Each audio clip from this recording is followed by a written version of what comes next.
The new White House tell-all, making major headlines and facing some backlash. In the new book, Team of Vipers, My 500 Extraordinary Days in the Trump White House, former White House aide Cliff Sims paints a wild picture from within. The president's re-election campaign now suing Sims for violating his non-disclosure agreement.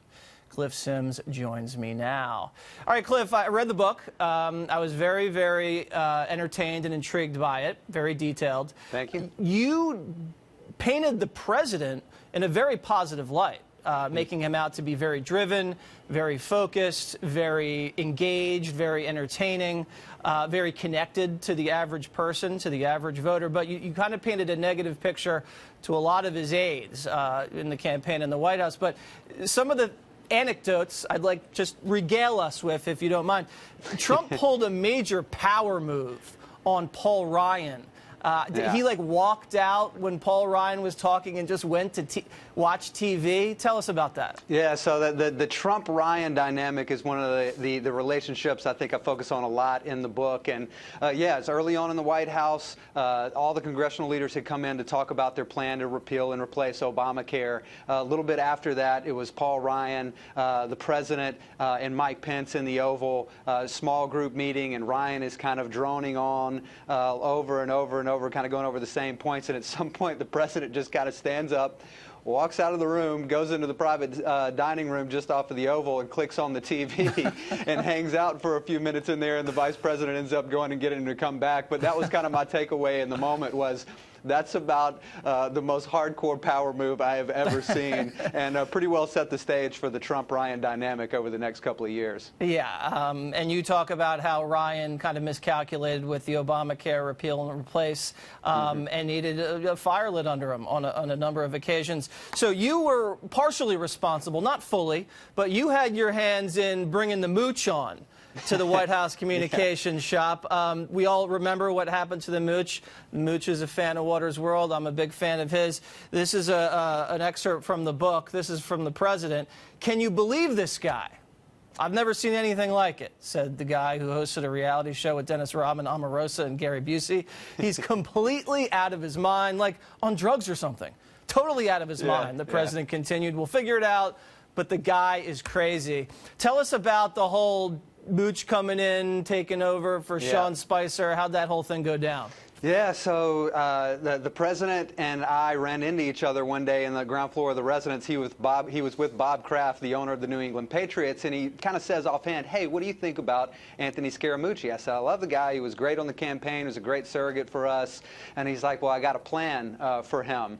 And come to find out, his plan was he was going to bring him in as comms director, but there was a lot of resistance to that, and so I kind of tried to help bring him in and get that done. He ultimately came in and he had a short tenure, but the line that you mentioned there has actually gotten a lot of pickup in the last couple of weeks of people saying that Donald Trump said that Anthony Scaramucci was on drugs. No. And I said, my gosh, it's like if I said, well, Jesse Waters is crazy. Well, I don't think Jesse Waters needs to be institutionalized. I'm just saying, you know, we're just making an offhand comment. Well, some people might argue that I do need to be institutionalized.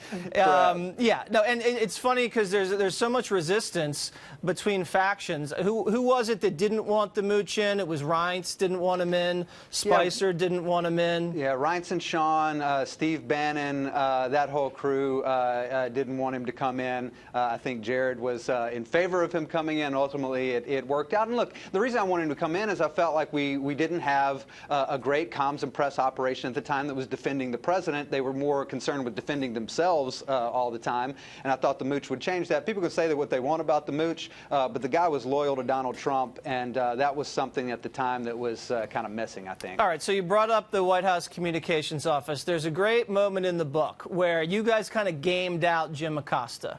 You had a feeling Acosta was going to bring up the Statue of Liberty during this whole immigration battle. You knew that was going to happen. Stephen Miller came out there, and he was ready to go. Let's roll some of that footage, please. What the president is proposing here does not sound like it's in keeping with American tradition when it comes to immigration. The Statue of Liberty says, "Give me your tired, your poor, your huddled masses, yearning to breathe free." The poem that you're referring to that was added later is not actually part of the original Statue of Liberty. But in 1970, when we let in 300,000 people a year, was that violating or not violating the Statue of Liberty law of the land? In the 1990s, when it was $500,000 a year, was it violating or not violating the Statue of Liberty law of the land?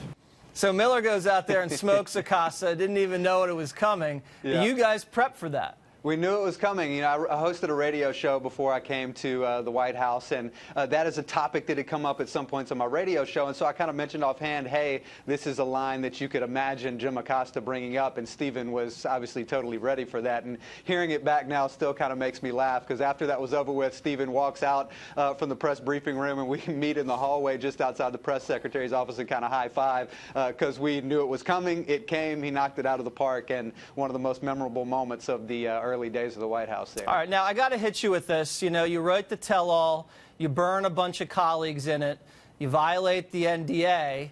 A lot of people aren't going to trust you anymore. They feel like you sold them out for a rich advance for the book. I mean, what do you think about people that are questioning your integrity? I wouldn't hire you at this point. I wouldn't trust you. You know, I think ultimately what I wanted to do was tell the truth. And there have been people who came out of the White House and they wrote books and they were frankly full of lies and made up a bunch of stuff. And, you know, it's the most talked about presidency in history. And it's kind of tough to wade through all that and find out what is true and what's not. I'm the first person who put my name on a first-hand account that is the unvarnished truth. And that includes a lot of good that I think would surprise people and some bad that would surprise people as well. And so that's really what I wanted to do. And I don't think that there is anything wrong or any way to question someone's integrity when they're just saying, I'm going to tell the truth about this. And I think that's what I did in this book. All right. Cliff, got to run. Talk to you later, Jesse, thanks man. for having me.